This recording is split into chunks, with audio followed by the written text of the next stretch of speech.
Louis Braille को एक ऐसे शख्स के रूप में याद किया जाता है जिन्होंने खुद नेत्रहीन होने के बावजूद अन्य नेत्रहीन बच्चों को पढ़ने लिखने में सक्षम बनाने के लिए एक नया आविष्कार किया, जिसे ब्रेल लिपि कहा जाता है। फ्रांस के लुई ब्रेल ने स्वयं एक दृष्टिहीन होने के बावजूद दृष्टिहीनों को पढ़ने लिखने के योग्य बनाया। लुई ब्रेल का जन्म फ्रांस के एक मध्य वर्गीय परिवार में हुआ। उनके पिता साइमन रेले ब्रेल शाही घोड़ों के लिए काठी और जीना बनाकर परिवार चलाते थे। पारिवारिक आवश्यकता के लिए उन्होंने मात्र 3 साल के लुई ब्रेल को भी अपने साथ काम पर लगा लिया। 3 साल के लुई ब्रेल एक दिन पिता के साथ काम करते करते लकड़ी या चाकू का कोई टुकड़ा उनकी आंखों में जा गिरा।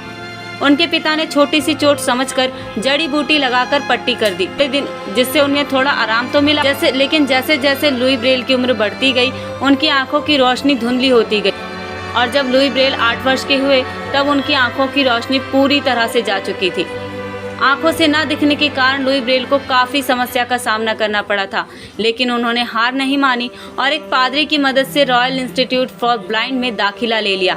इसी स्कूल में एक बार फ्रांस की सेना में एक अधिकारी कैप्टन चार्ल्स बर्बियर एक प्रशिक्षण के सिलसिले में आए थे।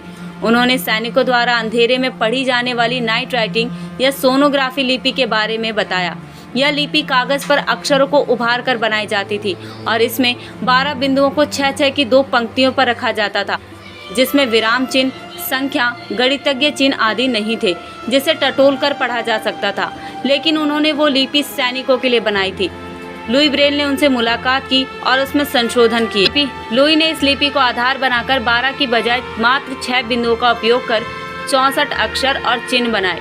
उसमें न केवल विराम चिन्ह बल्कि गणितज्ञ चिन्ह और संगीत के नोटेशन भी लिखे जा सकते थे और इस तरह लुई ब्रेल लिपि का आविष्कार हुआ।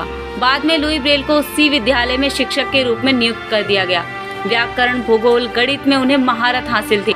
सन 1851 में लुई ब्रेल को टीबी की बीमारी हो गई, जिसके कारण उनकी तबीयत बिगड़ने लगी और 6 जनवरी 1852 को केवल 43 साल की उम्र में उनका निधन हो गया।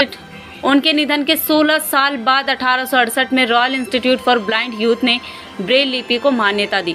भारत सरकार ने भी 2009 में लुई ब्रेल की 20वीं जयंती पर उनके सम्मान में डाक टिकट और 2 रुपये का सिक्का जारी किया। इतना ही नहीं, लुई की मौत के 100 साल पूरे होने पर फ्रांस सरकार ने उनके दफनाए गए शव को बाहर निकाला और राष्ट्रीय ध्वज में लपेटकर पूरे राज्य के सम्मान के साथ फिर से दफनाया।